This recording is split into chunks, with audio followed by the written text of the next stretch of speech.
ज्येष्ठ नागरिकांच्या संदर्भात बऱ्याचशा नियमांमध्ये मोठे बदल करण्यात आलेले आहेत आणि त्यातच जर तुम्ही पोस्टाच्या सीनियर सिटीजन या स्कीममध्ये आधीपासूनच खाते उघडून पैसे गुंतवलेले असतील तर या योजनेतील बदल तुम्हाला माहिती असणं खूप गरजेचं आहे.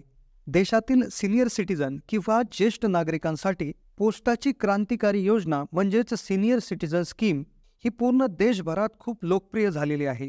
असा कोणताच ज्येष्ठ नागरिक व्यक्ती नसेल की त्याने सीनियर सिटीजन स्कीममध्ये पैसे गुंतवलेले असतील. पण सीनियर सिटीजन स्कीम ही जी पोस्टाची सर्वाधिक व्याजदर देणारी योजना आहे, हिच्यामध्ये जे काय जवळपास सर्वच नियमांमध्ये बदल झालेले आहेत. त्यामध्ये असा कोणताच नियम नसेल की ज्यामध्ये बदल झाला नाही. तर आजच्या व्हिडिओमध्ये आपण ज्येष्ठ नागरिक बचत योजना जी पोस्टाची आहे त्यामध्ये झालेल्या नियमांच्या बदलांविषयी माहिती घेणार आहोत. यामध्ये जर तुम्ही आधीच खातं उघडलेलं असेल किंवा तुम्हाला नवीन जरी खातं उघडायचं असेल तरी देखील आता इथून पुढे अडचण येऊ शकते जर हे नियम तुम्हाला माहिती नसतील तर. आणि या नियमांमध्ये एक असाही छोटासा बदल झाला आहे की जर तुमचं वय 60 जरी नसेल तरी देखील तुम्ही यात खातं उघडू शकता. आता पोस्टाची सीनियर सिटीजन योजना ही नेमकं काय आहे याला ज्यांना माहिती नाही त्यांना थोडीशी आपण कल्पना आधी घेऊयात. पोस्टाची सीनियर सिटीजन सेव्हिंग स्कीम ही अतिशय लोकप्रिय आणि उत्तम योजना आहे. त्याचं कारण या योजनेचा व्याजदर हा पोस्टाच्या इतर कोणत्याही योजनेपेक्षा जास्त आहे आणि सर्वात महत्त्वाचं म्हणजे ही योजना खास करून फक्त आणि फक्त 60 वर्षाहून अधिक वयाच्या ज्येष्ठ नागरिकांसाठीच बनवण्यात आलेली आहे. परंतु यात असे काही नियम आहेत की ज्यामुळे 60 वर्षापेक्षा कमी वयाच्या नागरिकांना देखील या योजनेमध्ये आता खातं उघडता येणार आहे. आता अशाच या नियमांमध्ये खूप महत्त्वाचे बदल करण्यात आलेले आहेत. त्याबद्दल आपण व्हिडिओमध्ये चर्चा करणार आहोत. 4 प्रमुख याच्यामध्ये बदल झालेले आहेत ज्याचा परिणाम सर्व ज्येष्ठ नागरिकांवर होणार आहे. आता ही जी काही योजना आहे हिची मुदत ही 5 वर्षाची असते. या योजनेत तुम्ही 1000 रुपयापासून जास्तीत जास्त 30 लाख रुपयापर्यंत पैसे जमा करता येऊ शकतात. योजनेचं जे मॅक्सिमम लिमिट 30 लाख रुपये आहे. तुम्ही जे काय पैसे भराल ते तुम्हाला एका रकमेत भरायचे आहे. आवर्ती ठेव योजनेसारखं तुम्हाला दर महिन्याला याच्यामध्ये पैसे भरायचे नाहीत. तुम्हाला एकदाच एक रकमी पैसे याच्यामध्ये भरायचे आहेत. या योजनेच्या माध्यमातून तुम्हाला दर महिन्याला व्याज दिलं जातं आणि हे व्याज तुमच्या अकाउंटवर जमा होत राहतं. मग तुमचं अकाउंट पोस्ट ऑफिसमध्ये असो किंवा दुसऱ्या बँकेत असो. एकदा तुमचं आलेलं व्याज दर 3 महिन्याला न चुकता तुमच्या खात्यावर जमा होत राहतं. या योजनेअंतर्गत मिळणारं व्याज वर्षातल्या 4 वेळा त्या ठिकाणी मिळतं, ज्यामध्ये 1 एप्रिल, 1 जुलै, 1 ऑक्टोबर आणि 1 जानेवारी. तर अशा 4 दिवसांमध्ये प्रत्येक 4 महिन्याच्या टप्प्यात हे तुम्हाला व्याज मिळत असतं.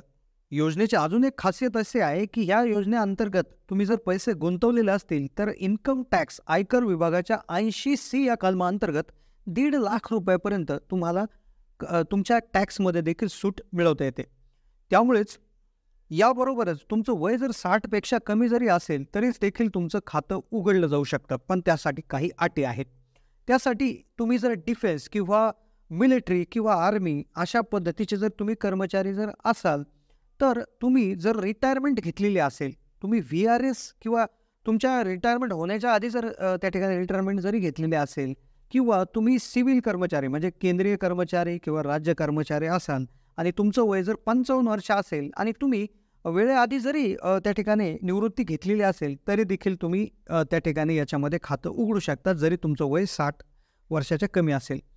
त्यानंतर आता याच्यामध्ये एक अशी अट होती 60 वर्षाच्या आधीची जी काय म्हणजे सरकारी कर्मचारी आहेत त्यांच्यासाठी तुमचं रिटायरमेंट बेनिफिट ज्यावेळेस मिळेल तर त्याच्या महिन्याच्या म्हणजे एका महिन्याच्या आत तुम्हाला खातं उघडणं गरजेचं होतं. म्हणजे उदाहरणार्थ तुम्ही आज रिटायरमेंट घेतली आणि तुम्हाला रिटायरमेंटचे बेनिफिट म्हणजे PF ग्रॅच्युइटी ज्या दिवशी मिळेल त्या मिळाल्यानंतर 1 महिन्याच्या आत तुम्हाला एक खातं उघडलं जाता यायचं. पण आता याच्यामध्ये एक बदल असा झाला आहे की तुम्हाला याच्यामध्ये 3 महिन्याची मुदत देण्यात आलेली आहे. रिटायरमेंट बेनिफिट मिळाल्यानंतर 3 महिन्यानंतर तुम्ही केव्हाही याच्यामध्ये खातं उघडू शकता. अजून एक याच्यामध्ये असाही बदल झाला की जो कर्मचारी आहे तर त्याचा जर दुर्दैवाने मृत्यू झाला कामावर असताना तर त्याचा जो वैवाहिक जोडीदार आहे तर त्याला देखील या योजनेमध्ये खातं उघडता येऊ शकतं. मग त्याचं वय 60 पेक्षा कमी असलं तरी चालेल. खूप चांगला नियम किंवा हा बदल त्या ठिकाणी करण्यात आलेला आहे. आता दुसरा बदल या नियमांमध्ये काय झाला आहे. आता समजा खातं उघडलं पण अचानक काही कारणास्तव तुम्हाला पैशाची गरज पडली तर या योजनेमध्ये अशी सुविधा असायची की त्यामध्ये तुम्ही खातं बंद करून पैसे मिळू शकता. पण पूर्वी अशी एक अट असायची की 1 वर्षाच्या आत तुम्ही जर पैसे काढले तर तुम्हाला व्याज मिळत नव्हतं. म्हणजे कुठल्याही प्रकारचं व्याज त्याच्यामध्ये तुम्हाला मिळत नसायचं. आता तुम्ही म्हणाल की दर 3 महिन्याला व्याज येतंय. उदाहरणार्थ आम्ही 3दा व्याज घेतलं एका वर्षामध्ये आणि 4थ्या वेळेस व्याज घ्यायच्या टायमाला आपण ती योजना बंद केली. मग ते व्याज कुठून घेणार? तर तुमची जी रक्कम जमा केलेली असायची त्या रकमेमधून व्याज कापून उर्वरित रक्कम तुम्हाला दिली जायची. उदाहरणार्थ तुम्ही 10 लाख रुपये जमा केले असतील आणि दर 3 महिन्याला तुम्ही 3 वेळा व्याज घेतलं, पण पुढचे व्याज मिळवण्याआधीच खातं बंद केलं, तर तुमच्या 10 लाखाच्या रकमेतून तुमचे जे काही व्याज तुम्हाला दिलं गेलं आधी ते कापूनच मग ती रक्कम दिली जायची. आता या व्यतिरिक्त जर तुम्ही 1 वर्ष कंप्लीट करून दुसरं वर्ष संपायच्या आत जर तुमचं खातं बंद केलं, तर तुमच्या पूर्ण रकमेच्या 1.5% रक्कम कापून घेतली जायची. उदाहरणार्थ 10 लाख जर जमा केलेले असतील आणि 1 वर्ष संपल्यावर हे जर केलं तर 10 लाखाचे 1.5% जवळपास 15,000 रुपये होतात. तर 15,000 रुपये कट करून तुम्हाला बाकी रक्कम ही वापस केली जायची.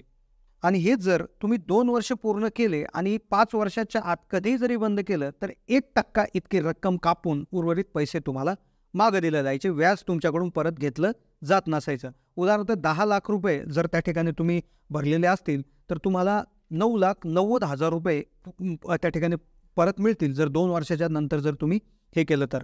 आता तिसरा नियम जो सगळ्यात महत्त्वाचा आहे, जो म्हणजे की पूर्वी काय व्हायचं की 5 वर्ष जर पूर्ण झाले आणि तुम्हाला वाटलं की आता आपण ही जी काही योजना आहे ती कंटिन्यू करू, पैसे असेच राहून देऊ, तर पूर्वी असा नियम होता की 3 वर्षात म्हणजे पुढचे 3 वर्ष तुम्हाला हे कंटिन्यू करता यायचं एकदाच.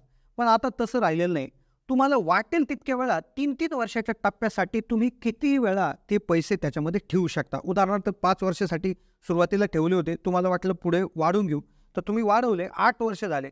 8 वर्ष पूर्ण झालं, तुम्हाला वाटलं की आता काही पैशाची गरज नाही, तर परत वाढवायचं, तर आता परत वाढवता येणार आहे. फक्त याच्यात अशी एक बदल असा करण्यात आला आहे की 5 वर्ष पूर्ण झाली, नंतर 3 वर्ष कंटिन्यू ठेवायला जर तुम्ही गेले, तर जर त्या 3 वर्षामध्ये जर तुम्ही मध्येच पैसे काढले, तर तुम्हाला 1%ची पेनल्टी लावली जाणार आहे. पण दुसऱ्या वेळेस जेव्हा 3 वर्षाचा टप्पा तुम्ही घ्याल, म्हणजे 8 वर्ष पूर्ण झाले, परत एकदा 3 वर्ष घ्यायला गेले, तर त्यावेळेस पैसे तुम्ही कधी काढू शकता, कुठलीही पेनल्टी याच्यामध्ये नसणार आहे. तर हा मोठा बदल आहे. किती वेळा 3-3 वर्षाच्या टप्प्यात तुम्ही हे एक्सटेंड करू शकता. तर हे नियम तुम्ही याच्यामध्ये त्या ठिकाणी गुंतवणूक करताना किंवा गुंतवणूक एक्सटेंड करताना हे लक्षात घेणं गरजेचं आहे. तर हे काही असे महत्त्वाचे नियम होते जे सीनियर सिटीझन स्कीमच्या बद्दल त्या ठिकाणी हे आहे. आता पुढची गोष्ट, व्याजदर कोणता लागू होईल? तर ज्या दिवशी तुम्ही खातं ओपन करता किंवा ज्या दिवशी खातं एक्सटेंड करता त्या दिवशीचा जो व्याजदर असेल तो पूर्ण मुदत संपेपर्यंत तुम्हाला लागू असणार आहे. टॅक्स किती लागेल? जर सीनियर सिटीझनसाठी 50,000च्या वरती जर तुमचं व्याज जर जमा होत असेल एका वर्षाच्या आत, तर तुमचा 10% हा TDS कट होणार आहे. जर त्याच्या आत असेल तर TDS कट होणार नाही. तुम्ही ITR फाईल करून ते 10%चा TDS हा रिटर्न मिळू शकता. तर ह्यावरती काही माहिती कशी वाटली, माहिती कमेंटच्या माध्यमातून कळवा. चॅनलला नवीन असाल तर जरूर सबस्क्राईब करा.